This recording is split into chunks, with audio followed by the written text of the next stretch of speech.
छत्तीसगढ़ में राज्य सरकार ने नई आबकारी नीति को राज्य सरकार में लागू कर दिया है, जिसमें शराब की कीमतों में बढ़ोतरी हो गई है। इसी के साथ राज्य सरकार ने पूर्ववर्ती सरकार के सभी सेस हटाए हैं। बता दें कि छत्तीसगढ़ में सबसे ज्यादा शराब बिकती है। नई आबकारी नीति में गौठान के विकास और कोरोना के समय से लगाए गए टैक्स को भी हटा दिया गया है। सरकार का कहना है कि अधोसंरचना और विकास के लिए शराब की कीमत बढ़ाई गई है। IND 24 के संवाददाता अद्वैत नाइक ने नई आबकारी नीति को लेकर लोगों से बातचीत की।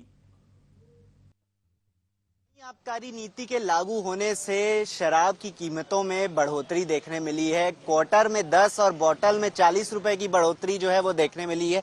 हम ऐसे ही एक शराब भट्टी में पहुंचे हैं, जहां आप देख सकते हैं कि यहां पर अब जो नए दाम है वो लिखे जा रहे हैं, क्योंकि कहीं ना कहीं ये नई शराब नीति जो आबकारी नीति जो बनी है उसमें जब कीमतें बढ़ाई गई हैं तो कहीं ना कहीं अधोसंरचना और छत्तीसगढ़ के विकास के लिए जो है ये कहा जा रहा है कि इन कीमतों में बढ़ोतरी की गई है। अब हालांकि इसमें सियासी बयानबाजी तो अलग ही देखने मिल रही है। शराब में कितनी बढ़ोतरी हुई है, मतलब कितने बोतल में मिलेगा, कितने क्वार्टर में? मिनिमम 120 रुपए के आसपास, 10-20 और पौवे में 10-20 रुपए, 10-20 रुपए के आसपास। तो क्या लोग फिर भी खरीदने आते हैं? मतलब कितना कमाई हो जाता होगा? नहीं तो लोग फिर भी खरीदते हैं। हाँ, खरीदते हैं। देखो भीड़, देखो अभी भी लोग खरीद ही रहे हैं। ये देख सकते हैं कि आप लोग लगातार जो है खरीदारी करने आ ही रहे हैं, और कहीं ना कहीं आबकारी नीति जिससे जो बनी है उसमें अब ये जिस तरह का निर्णय लिया गया है कि अब इन सभी शराब के जो रेट हैं वो बढ़ाए जाएंगे। अब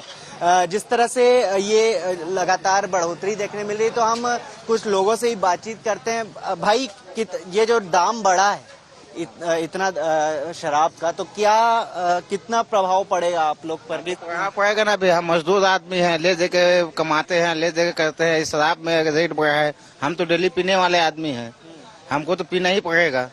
हम पीते ही है, शुरू से पीते आ रहे हैं। रेट बढ़ेगा तो हमारे घर गृहस्थी में बहुत फर्क पड़ेगा। अच्छा, कितना रेट बढ़ा है? कितना कम होना चाहिए? क्या रेट कम होना चाहिए? सरकार को कम करना चाहिए। जब शासन इतना सबसे महिला योजना निकाली है, सब चीज करी है, उसके बाद ये शराब में रेट क्यों बढ़ा दी है? अच्छा, ये चलिए, इतने जिस तरह से आप बताया कि रेट कम करना चाहिए, लेकिन ये कहा भी जा रहा है कि छत्तीसगढ़ के विकास के लिए है और ये सब जितनी बिल्डिंगें हैं वो सब बनाई जाएंगी। और चीज कर रहा है भैया, सरकार हर चीज कर रही है, लेकिन इसका रेट क्यों बढ़ा रही है? हर चीज में उनको तो आवक हो ही रहा है, सरकार इसका रेट क्यों बढ़ा रही है? चलिए, तो ठीक है। ये देख सकते हैं कि आप लगातार यहाँ पर जो खरीदारी है वो हो रही है, और साथ ही लगातार सभी जो लोग हैं वो खरीदारी करने अब भी पहुंच रहे हैं। हालांकि रेट में बढ़ोतरी के चलते कई लोग इससे प्रभावित भी हैं, और कई लोग ये भी कह रहे हैं कि रेट हालांकि बढ़ने नहीं चाहिए थे और कम होने चाहिए। कैमरा पर्सन आलोक यादव के साथ अद्वैत नाइक, IND 24 रायपुर।